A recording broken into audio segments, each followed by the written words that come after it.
It's going to save you a lot of headache further down. A lot of these kids, a lot of these cats, they are in untreated rooms. Um, they have no understanding of that.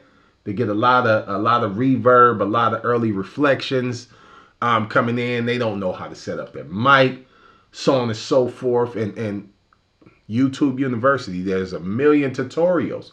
But with that being said, you got to capture those vocals right going in. Now, that's not to say that you can't clean them up after the fact, but for me, as a professional engineer, I got to get it right. You have a lot of cats ask you, they'll look at some tutorials and they'll be talking about the hardware that's used.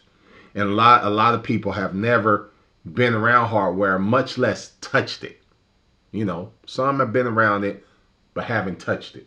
So when you're talking about Neves or SSLs, so on and so forth, you got to understand the preamps and what they're doing and how you're going in. For me, I'm a lover of a Neve. I will record with a Neve. I will mix in the SSL. That's my environment. For me, as a youngin, as a teen, I was constantly in Paramount Studios. Started off in Studio D, way in the back, upstairs, a little bitty small room. But every damn room in that building, every studio in that room, whether it was the B room in the front upstairs, A downstairs, the big room, the D room, so on and so forth, they all had SSL boards. So I know the warmth of an SSL board. When I went to school, very intimidated by the Neve, but it's all the same. As long as you understand the signal flow, you can flow. Same thing with your home studios. If you understand the signal flow, then you good. Simple as that. The first thing that you're going to plug into is a preamp. It's just very as simple as that. You plug everything into them preamps. Most of these interfaces have excellent preamps.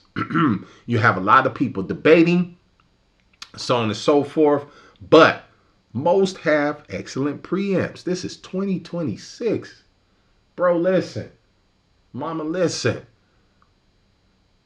2026. You're not going to get too much trash, but it's what you do with it and how you do it. For me, I love my Neve. I will go into a Neve.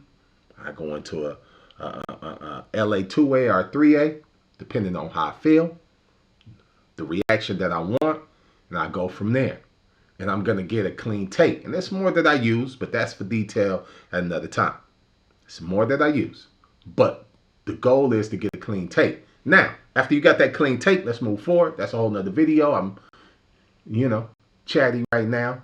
But let's talk about this 2-track. If you got to mix to a 2-track, let me go to that 2-track. Let me take everything off.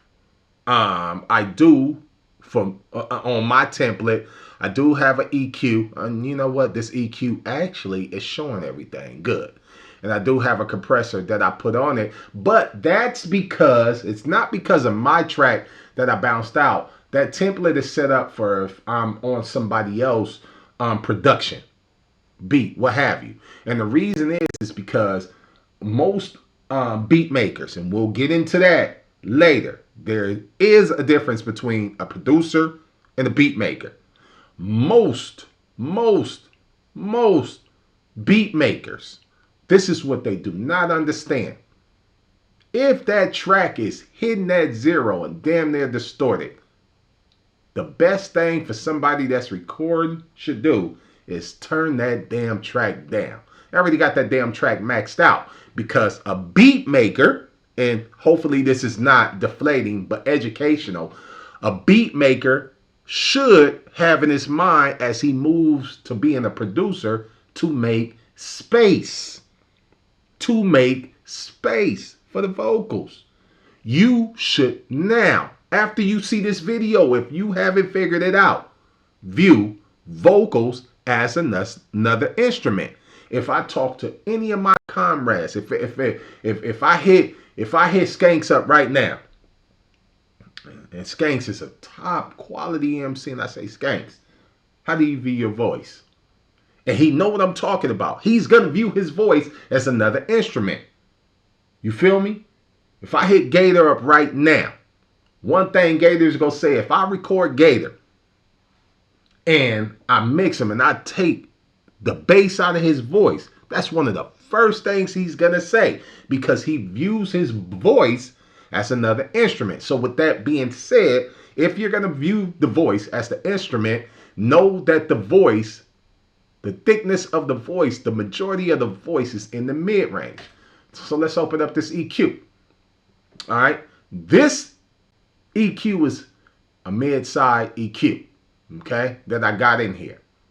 I can put a better graphic looking one on there, but I want you to look right here at 1K.